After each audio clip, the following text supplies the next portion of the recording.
प्रिय छात्रों, वर्ष 2022 की मध्य प्रदेश की 10वीं की परीक्षा, वार्षिक परीक्षा एमपी बोर्ड हो चुकी है और उसका ये पेपर हमारे पास है। आज उस पेपर का हम हल बताने जा रहे हैं, तो आप ध्यान से सही उत्तर देखें। यह संस्कृत हाई स्कूल मुख्य परीक्षा वर्ष 2022। निर्देश हैं, सभी प्रश्न अनिवार्य हैं। प्रश्नों के सामने अंक दिए गए हैं। प्रश्नों के उत्तर संस्कृत भाषा में देने हैं। तो आशा है आप लोगों का पेपर भी अच्छा गया होगा।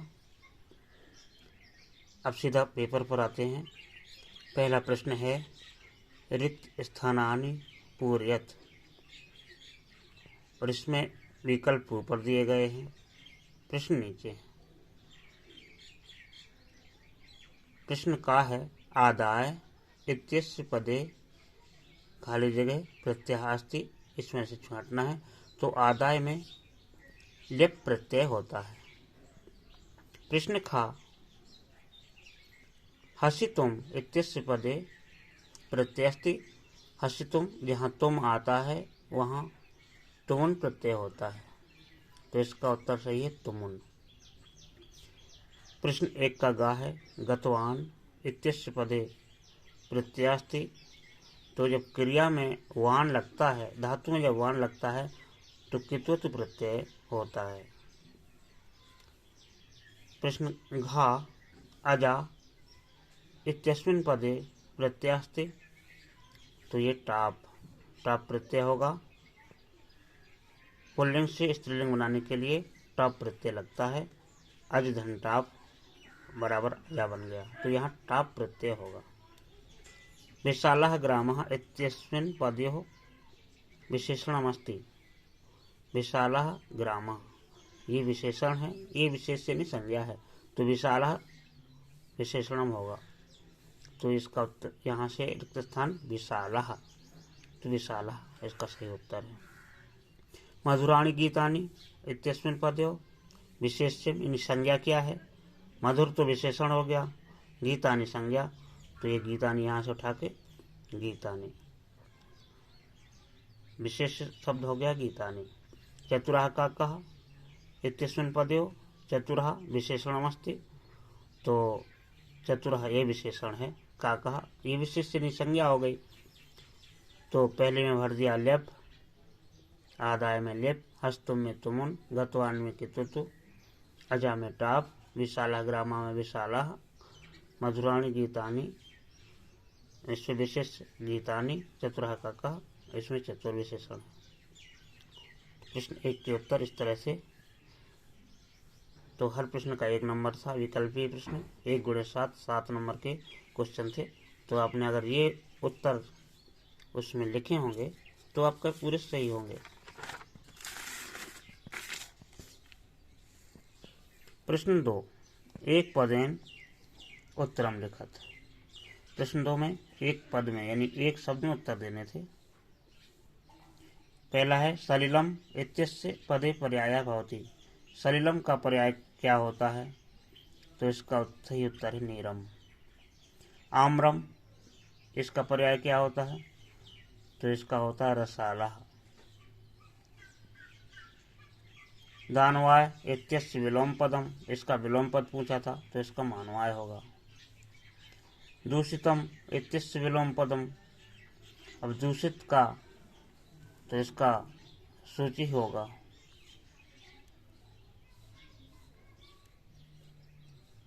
ये शुद्धम भी आपने लिखा हो तो भी सही होता है, सूचि या शुद्धम। सर्वदा सर्व कार्येषु का बलवती, हमेशा सभी कार्यों में कौन बलवान होती है? इसका उत्तर बुद्धि है। मनुष्याणाम महान रिपुका, इसका उत्तर आलस्यम है। पिता पुत्राय बाल्ये किम यच्छति, सही उत्तर था विद्याधनम। पिता पुत्र के लिए बचपन में क्या प्रदान करता है? तो सही उत्तर है विद्याधनम। तो प्रश्न 2 के ये पर्यायवाची ये एक पद में उत्तर देने थे, तो ये भी 7 नंबर के थे। हर प्रश्न का 1 नंबर था। अगर आपने सलिलम का पर्यायवाची शब्द नीरम किया है तो सही है। आम्रम का रसाला तो सही है। दानवाय का विलोम मानवाय होगा। दुष्टम का विलोम शुचि होगा। सर्वदा सर्वकार्य सुकावलवती बुद्धि होगी।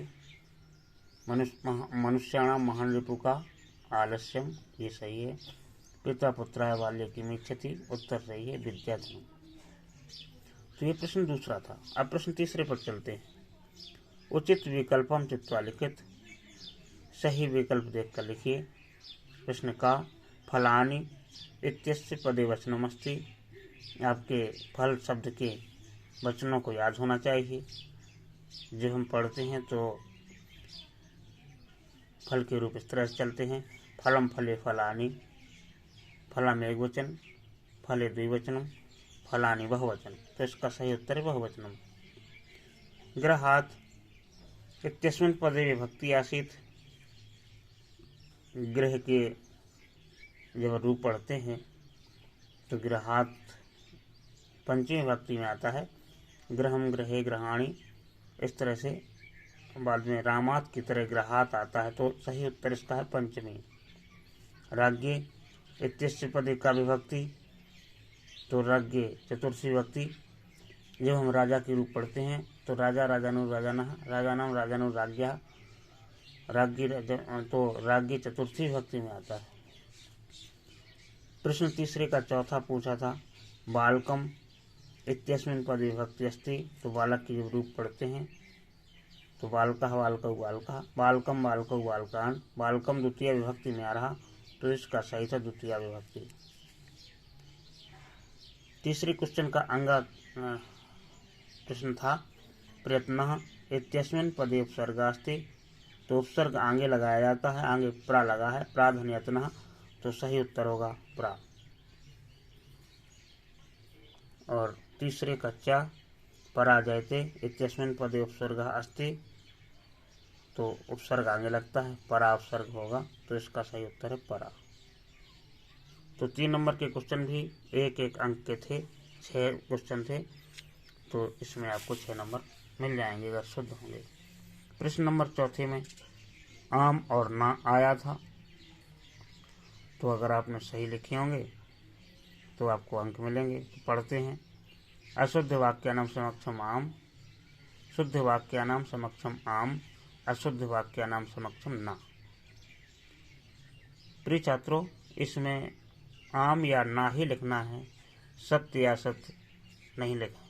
अगर सत्य या सत्य लिखते हैं तो आपको अंक बहुत मुश्किल है कि मिल जाए, मिलते नहीं। का, इसका चौथे का का है। पठति इत्यस्मिन् पदे लट लकारास्ति, तो पठ धातु है, लट लकार में पठति पठता पठन्ति आता ही है, तो आम होगा। खा अपठताम इत्यस्मिन् पदे एक वचनमस्ति, तो अपठत अपठताम अपठन, यानी लंग लकार भूतकाल में अपठत अपठताम द्विवचन में आता है, तो ना है। ग नंबर है हनिष्यति इत्यस्मिन् पदे प्रथम पुरुषः अस्ति, बिल्कुल हनिष्यति हनिष्यता हनिष्यन्ति प्रथम पुरुषः होता है, आम है। हताम इत्यस्मिन् पदे लिट लकारः अस्ति, और ये नहीं होता है, हनिष्यति हनिष्यता ये होता है, इसलिए ना है। अंगा कच्छपः शनैः शनैः चलति, शनैः शनैः अव्यय होता है और इसमें लिखा इत्यस्य वाक्य अव्यय नास्ति, तो ये कह रहा अव्यय नहीं है, जबकि अव्यय है, तो ना है। 4 नंबर विद्या माता एव रक्षति इत्यस्य वाक्य एव अव्ययमस्ति, एव शब्द अव्यय हमेशा होता है, इसके रूप परिवर्तन नहीं होता, ज्यों का त्यों प्रयोग होता है, तो सही उत्तर एव है। तो सही उत्तर होगा आम। सही उत्तर क्या होगा? आम। तो ये भी 6 नंबर के थे, तो अगर आपने ये लिखे होंगे तो आपको पूरे नंबर मिलेंगे। प्रश्न नंबर 5, जोड़ियां मिलाना। युग्म मिलनम कुरुत, युग्म में मिलाना है, जोड़ियां मिलाना है। ये 1 गुणे 6 नंबरों के थे। एक तरफ है आ का पाठ दिया है, यानी स्तंभ आ स्तंभ है और ब स्तंभ है। आ स्तंभ को ब स्तंभ से सही जोड़ी मिलाना है। पहला है अनुरूपम। अनुरूपम अनु एक उपसर्ग है और जहाँ उपसर्ग लगता है वो अव्ययी भाव समास होता है, तो ये अव्ययी भाव है। पहले के साथ अनुरूपम अव्ययी भाव। चौरात भयम, चौरात पंचमी विभक्ति में है तो पंचमी तत्पुरुष समास है। पंचवटी संख्यावाची है, संख्यावाची दिगु होता है तो दिगु इसका पंचमी का 3 मिलेगा। सज्जनः इसका दिया है सतधंजनः, व्यंजन संधि सतधंजनः तो सज्जना का सतधंजनः से मिलेगा। मनोरथः मनः धन रथः मनोरथः ये होगा। गणेशः और गणेशा का इससे होगा। बाकी अनुरूपम का इससे मिलेगा अव्ययी भाव से और चौरात भयम का पंचमी से मिलाएंगे, पंचवटी का दिगु से। आपको ऐसा मिलाना नहीं है, आपको सामने लिखना है, ये तो हमने बता दिए आपकी जानकारी के लिए। तो प्रश्न 5 भी 6 नंबर का था। अगर आपने इस तरह से किए होंगे तो आपके उत्तर पूरी तरह सही है। आगे दिया है अधोलिखितानां प्रश्नानाम् उत्तराणि संस्कृत भाषायां लिखत। प्रश्न 6 से शुरू हो रहे हैं। कवि किमर्थम प्रकृति शरणम इच्छति। कवि किमर्थम प्रकृति शरणम इच्छति, कवि किस लिए प्रकृति की शरण जाना चाहता है। तो इसका उत्तर था धरातले जीवितम दुर्वहम जातम अतः कवि प्रकृति शरणम इच्छति। छठवें क्वेश्चन में एक अथवा है, तो अथवा किया तो ऊपर वाला करें या नीचे वाला, आपको दो में से एक कोई भी कर सकते हैं और अंक एक के ही मिलेंगे, जो आपको अच्छा आता होगा उसी करने थे। तो पहले का अथवा के ऊपर ये प्रश्न था, नीचे अगर ये नहीं बनता तो नीचे था बुद्धिमती केन उपेता पितुगृहम प्रति चलता। इसका उत्तर ये था बुद्धिमती पुत्रदयोपेता पितुर्गृहम प्रति चलता। अगर आपने ये किया होगा तो इसके 2 नंबर थे हर प्रश्न के। 7वां प्रश्न भी 2 नंबर का था। कीदृशम कर्म व्यायाम संगीतम कथ्यते। इसका उत्तर था शरीरायास जननम कर्म व्यायाम संगीतम कथ्यते। अथवा ये नहीं बना तो नीचे का कर देते जरा कस्य सकाशम सहसा न समधिरोहति। और इसका उत्तर था जरा व्यायामाभिरतस्य जनस्य सहसा न समधिरोहति। तो 7वां प्रश्न में 2 अंक का था।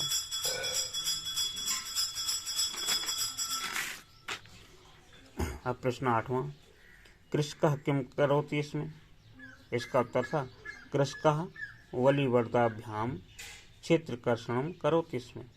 कृषकः किम करोति इसमें, किसान क्या करता था। उत्तर ये था कृषकः वलिवर्दाभ्याम क्षेत्रकर्षणम करोति इसमें। किसान बैलों के द्वारा खेत का कर्षण यानी खेत जोतना करता था, खेत जोतता था।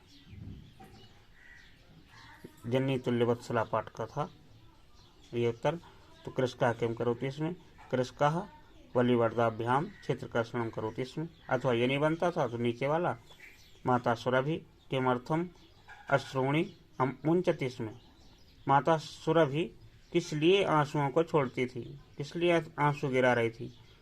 तो उत्तर था भूमौ पतते स्वपुत्रम दृष्टवा माता सुरभि अश्रूणि मुंचति इसमें। जमीन पर गिरे अपने पुत्र को देखकर माता सुरभि आंसू गिरा रही थी, रो रही थी। इसी पाठ का ये भी है, जननी तुल्य वत्सला पाठ का है। तो ये सभी 2 नंबर के प्रश्न चल रहे हैं। 9वां भी 2 नंबर का। यदि राजा सम्यक न भवति तदा प्रजा कथम विप्लवेत। अगर राजा सही नहीं होता है, उचित तरीके से कार्य नहीं करता है, तो प्रजा किस तरह से विप्लवित होती है, परेशान हो जाती है। उत्तर इसका था यदि राजा सम्यक न भवति, अगर राजा अच्छा नहीं होता है, तदा प्रजा तो प्रजा जलधौ अकर्णधारा नौ इव। जलधौ माने समुद्र में, अकर्णधारा विपरीत धारा की नाव की तरह, नौका की तरह विप्लवित डूब जाती है। यदि राजा अच्छा नहीं होता तो प्रजा समुद्र में विपरीत धारा में जाती हुई नाव की तरह डूब जाती है। अथवा ये दिया था, ये नहीं बनता तो नीचे कर देते। मयूरः कथम नृत्य मुद्रायाम स्थिता भवति। इसका उत्तर था, प्रश्न था कि मोर किस प्रकार से नृत्य की मुद्रा में खड़ा हो जाता है। उत्तर था, मयूरः पिच्छान उद्घाट्य नृत्य मुद्रायाम स्थिता भवति। मोर पंखों को निकालकर फैलाकर नृत्य की मुद्रा में स्थित होता है। प्रश्न 10वां, 2 अंक का था। निर्धना जनः कथम वित्तम उपार्जितवान्। और उसका उत्तर था, प्रश्न था कि निर्धन जन ने किस प्रकार धन कमाया था। उत्तर था, निर्धना जना भूरि परिश्रम में वित्तम उपार्जितवान्। निर्धन व्यक्ति ने कठिन परिश्रम करके धन कमाया। अथवा ये नहीं था तो नीचे वाला, जनः किमर्थम पदाति गच्छति। व्यक्ति किस लिए पैदल जा रहा था, इसका अर्थ ये लगाएंगे। तो उत्तर था, जनः अर्थकार्षेण पदाति गच्छति। व्यक्ति अर्थ की कमी के कारण, यानी धन की कमी के कारण, यानी गरीबी के कारण पैदल जाता है। 2 अंक का क्वेश्चन ये भी था। 11वें नंबर का क्वेश्चन था, समस्त राष्ट्रम कीदृशे उल्लासे मग्नमासीत्। पूरा राष्ट्र किस प्रकार के उल्लास में मग्न था। इसका उत्तर था, यह प्रश्न भूकंप विभीषिका पाठ से है और इसका उत्तर ये था, समस्त राष्ट्रम गणतंत्र दिवस पर्वणि। पूरा राष्ट्र गणतंत्र दिवस के पर्व में नृत्य गीत वादित्राणाम उल्लासे मग्नमासीत्। समस्त राष्ट्रम गणतंत्र दिवस पर्वणि नृत्य गीत वादित्राणाम उल्लासे मग्नमासीत्। पूरा राष्ट्र गणतंत्र दिवस के पर्व में नृत्य गीत और बाजे आदि के उल्लास में मग्न था।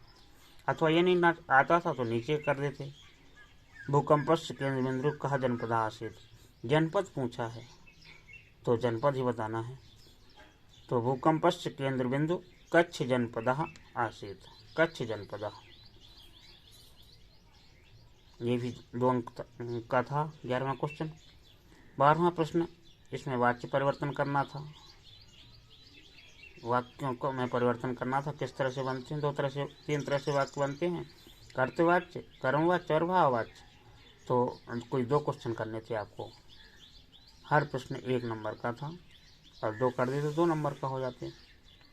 का था क्वेश्चन का, बलवता विरुद्धमपि भोजनम पाच्यते। इसका कर्तवाच्य में बदलना था तो इसका उत्तर होगा, बलवानः विरुद्धमपि भोजनम पचति। बलवान को विरुद्ध भोजन ही पच जाता है। खा था, कहा छायाम निवार्यति। कौन छाया को रोकता है। इसका कर्मवाच्य बनाना था तो केन छाया निवार्यते। किसके द्वारा छाया रोकी जा सकती है, इस तरह से बनता। लत्या गीतम गीते, कर्म था। लत्या गीतम गीते तो कर्तवाच्य बनाना था तो बनता लता गीतम गायते। प्रश्न 13, कोई 2 करने थे। अधोलिखितानि वाक्यानि कः कम प्रति कथयति। नीचे लिखे वाक्यों को कौन किससे कहता है। और 2 प्रश्न करने थे, 2 अंक के थे। 1 प्रश्न 1 अंक का था। 3 में से कोई 2 करने थे। हमने तीनों ही हल करके सारी चीज़ें बताई हैं। प्रश्न का, यदि एवं तर्हि माम निजगले बद्ध्वा चल सत्वरम। यदि एवं तर्हि माम निजगले बद्ध्वा चल सत्वरम। यदि ऐसा है तो मुझको अपने गले में बांधकर शीघ्र चलो। किसने कहा था? उत्तर है कि श्रृगाल ने कहा था सिंह से। इसका उत्तर श्रृगालः सिंहम। ख नंबर, गच्छ जम्बुक। जाओ जम्बुक। ये किसने कहा? इसका एक कहा था व्याघ्र ने श्रृगाल से। व्याघ्रः श्रृगालम। ग नंबर, रे धूर्त त्वया मह्यम व्याघ्रत्रयम्। रे धूर्त त्वया दत्तम मह्यम व्याघ्रत्रयम् पुरा। रे धूर्त त्वया दत्तम मह्यम व्याघ्रत्रयम् पुरा। अरे धूर्त, अरे कपटे, तूने मुझे पहले 3 व्याघ्र दिए थे। किसने कहा? तो बुद्धिमती ने कहा था श्रृगाल से। ये 3 में से 2 ही करने थे। प्रश्न 14वें पर हम आ चुके हैं और इनको देखते हैं। स्थूल पदमाधृत प्रश्न निर्माणम करो। स्थूल माने मोटे या गहरे शब्दों के आधार पर प्रश्न का निर्माण करना था, कोई 2 करने थे। का है शरीरस्य आयास जन्म कर्म व्यायामः इति कथ्यते। और स्थूल पद ये है शरीरस्य। प्रश्न बनाना था तो प्रश्नवाचक शब्द लगाएंगे, शरीरस्य की जगह कस्य आयास जन्म कर्म व्यायामः इति कथ्यते, यह बनता प्रश्न। खा आत्महितैषी भी सर्वदा व्यायामः कर्तव्यः, अपना हित चाहने वालों को हमेशा व्यायाम करना चाहिए।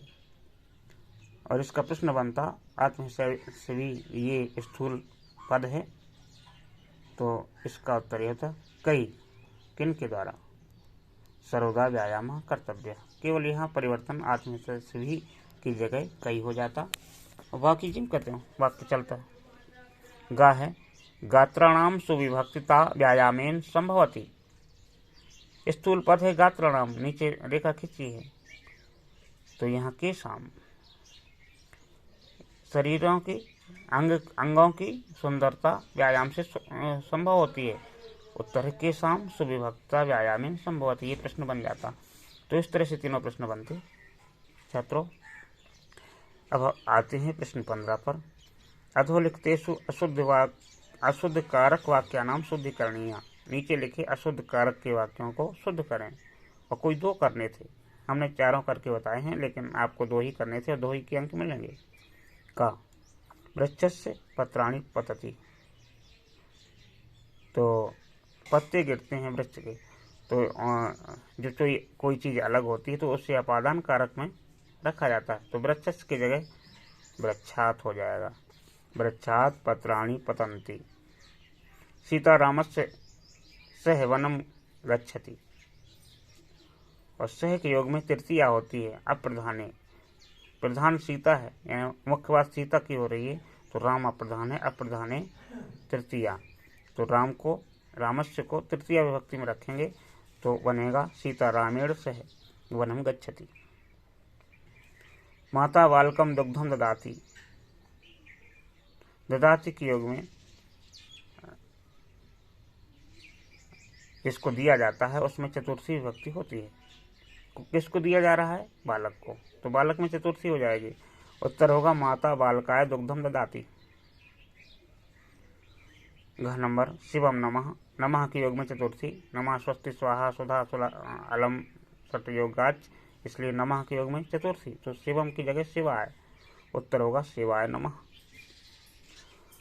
प्रश्न 16। अधोलिखितम गद्यांशम सम्यक पठित्वा प्रश्नानाम उत्तराणि संस्कृत भाषायां लिखत।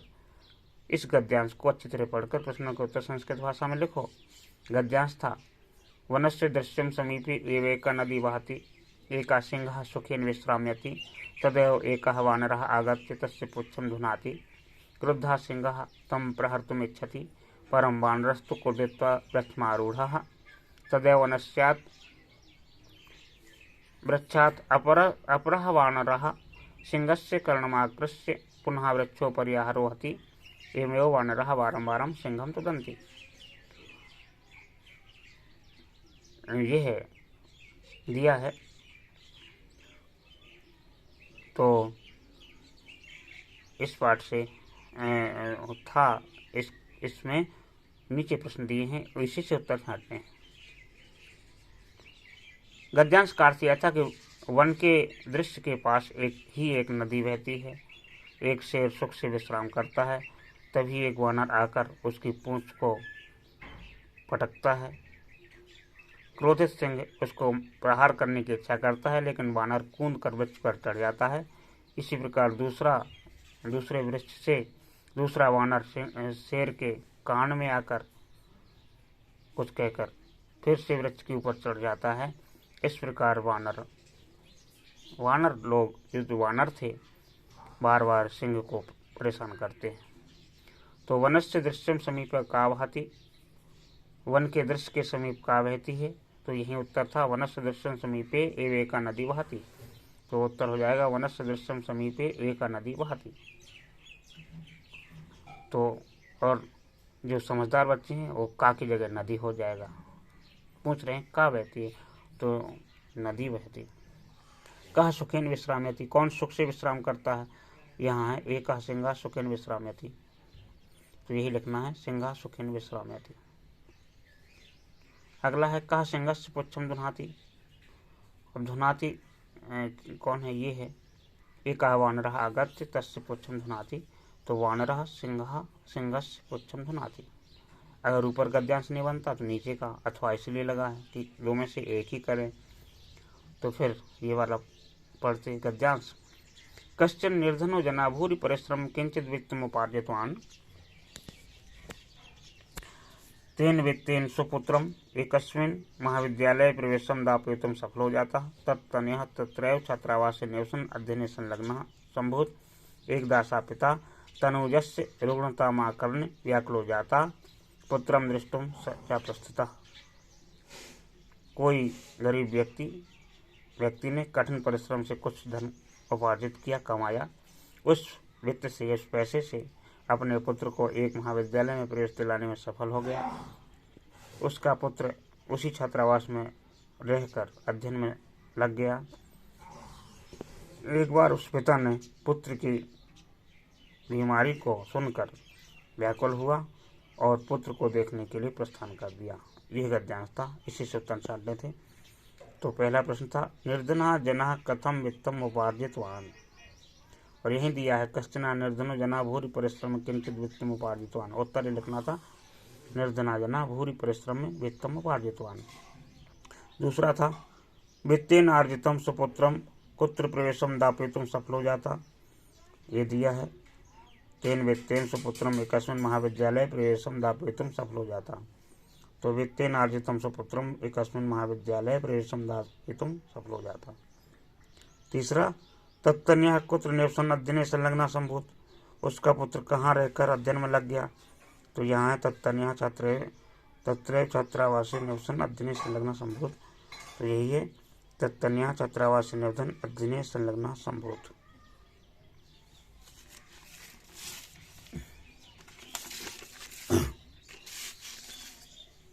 प्रश्न 17 अधो लिखितं पद्यांशं सम्यक् पठित्वा प्रश्नानाम् उत्तराणि संस्कृत भाषायां लिखत। नीचे लिखे पद्यांश को अच्छी तरह पढ़कर प्रश्नों के उत्तर संस्कृत भाषा में लिखें। श्लोक था प्रजा सुखे सुखम राज्ञः प्रजानां च हिते हितं नात्मे प्रियम हितं राज्ञः प्रजानां तो प्रियम हितम्। प्रजा के सुख में राजा का सुख है और प्रजा के हित में ही राजा का हित है। अपने लिए प्रिय होना राजा को हितकारी नहीं है। प्रजाओं के लिए कल्याणकारी होना राजा को प्रिय होता है। ऐसा राजा होना चाहिए। तो प्रश्न है प्रजा सुखे सुखम कहा, तो यही पहला ये था प्रजा सुखे सुखम राज्ञा, प्रजा सुखे सुखम राज्ञा।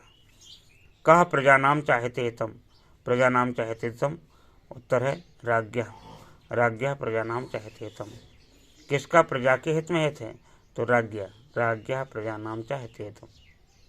कहा की जगह राज्ञा लिखना है, बाकी क्यों कहते नात्म प्रियम हितम कहा, तो यहाँ सब राजा की बात हो रही है, तो नात्म प्रियम हितम राज्ञा, हर जगह राजा राज्ञा लगाना है।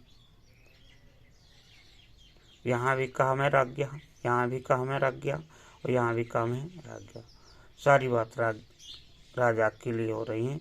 तो आप ऐसे उत्तर दें, अथवा ये नहीं बना तो नीचे का देख लें। गुड़ी गुड़म वेत्ति नावेत्ति निर्गुणो बलि बलम वेत्ति नावेत्ति निर्बलः पिको वसंतस्य गुणम न वायसः करी च सिंहस्य बलम न मुस्का। गुड़ी गुण को जानता है, निर्गुण नहीं जानता है, निर्गुणी नहीं जानता है, मूर्ख नहीं जानता है। गुणवान व्यक्ति गुण को जानता है, मूर्ख नहीं जानता है। बलि बलम वेत्ति ना वेत्ति निर्बलः, बलवान व्यक्ति बल को जानता है, निर्बलः ना वेत्ति कमजोर नहीं जानता है कि बल क्या होता है। पिको वसंतस्य गुणम, कोयल वसंत के गुण को जानती है, न वायसा कौवा नहीं जानता। करीचा सिंहस्य बलम, हाथी शेर के बल को जानता है, न मूसका चूहा नहीं जानता कि शेर में क्या बल होता है। तो इस श्लोक को पढ़कर नीचे प्रश्नों को उत्तर देना था। प्रश्न पहला था गुड़ी किम वेत्ति, उत्तर है गुड़ी गुड़म वेत्ति। बलि किम वेत्ति, तो बलि बलम वेत्ति यहाँ दिया है। गुड़ी क्या जानता है? गुड़ी गुड़ जानता है। बलि क्या जानता है? बलि बलम वेत्ति, बल जानता है। सिंहस्य बलम किम न जानाति, सिंह का बल कौन नहीं जानता? तो करी च सिंहस्य बलम न मूषका, मूस का ना जानाति। तो सिंहस्य बलम मूस का ना जानाति, कौन नहीं जानता? का ना जानाति, किम ना जानाति? मूस का। प्रश्न 18 अधोलिखितानि वाक्यानि घटनानुसार क्रमानुसारेण लिखित। नीचे लिखे वाक्यों को घटना के अनुसार, कथा के अनुसार क्रम से लिखना है। तो 3 वाक्य थे। पहला था व्याघ्रम दृष्ट्वा सपुत्र उताडयन्ति उवाच अधुना एकमेव व्याघ्र विभज्य भुजताम। व्याघ्र को देखकर उसने दोनों पुत्रों को मारते हुए कहा, आज एक ही व्याघ्र को बांट कर खा जाओ। आज एक ही वाघ को विभाजित करके बंटवारा करके खा लो। दूसरा वाक्य था बुद्धिमती पुत्र द्वयेन उपेता पितृगृहं प्रति चलता। बुद्धिमती पुत्र दोनों पुत्रों के साथ पिता घर की ओर चली। और तीसरा था मार्गे सा एकम व्याघ्रम अपश्यत, मार्ग में उसने एक व्याघ्र देखा। सबसे पहले कार्य क्या हो रहा है? तो सबसे पहले ये हो रहा बुद्धिमती पुत्र द्वयेन उपेता पितृगृहं प्रति चलता। बुद्धिमती दोनों पुत्रों के साथ पिता की घर की ओर चली जाती है। पहला वाक्य सबसे पहले ये लिखना था। दूसरा लिखना है मार्गे सा एकम व्याघ्रम अपश्यत, रास्ते में उसने एक व्याघ्र देखा। पहले घर से चली, फिर व्याघ्र देखा, उसके बाद देखकर कहा कि व्याघ्रम दृष्ट्वा सपुत्र उताडयन्ति उवाच अधुना एक में व्याघ्र विभज्य भुजताम। व्याघ्र को देखकर उसने दोनों पुत्रों को मारते हुए कहा, आज एक ही वाघ को बांट कर खा जाओ। तो पहले ये था खा नंबर, दूसरा गा, तीसरा का। इस तरह से क्रम से आपको लिखने थे वाक्य। 3 नंबर के थे ये। श्लोक भी 3 नंबर के थे। प्रश्न 19 प्रदत्त शब्द रिक्त स्थान पूर्ति करो। कोई तीन दिए गए शब्दों से रिक्त स्थान पूर्ति करनी थी। हमने सारे बताए हैं, 6 बताए हैं और 3 के 3 नंबर मिलने हैं आपको। पर्यावरण से संरक्षण खाली जगह प्रकृति आराधना, तो इसमें ए आना था। पर्यावरण की सुरक्षा ही प्रकृति की आराधना है।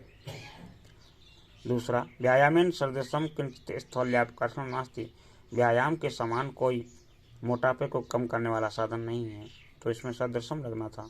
सदृशम दूसरे में व्यायामना जनस सकाशम वार्धक्यम न आयाति, व्यायाम करने वाले व्यक्ति के पास अचानक नहीं आता। क्या नहीं आता? सहसा बुढ़ापा सहसा नहीं आता, तो इसमें सहसा तीसरे में भरना है। इदानीम वायुमंडलम भृशम प्रदूषितम अस्ति, भृशम माने बहुत अधिक, इस समय वायुमंडल बहुत अधिक प्रदूषित हो गया, तो 4 नंबर में भृशम भरना था।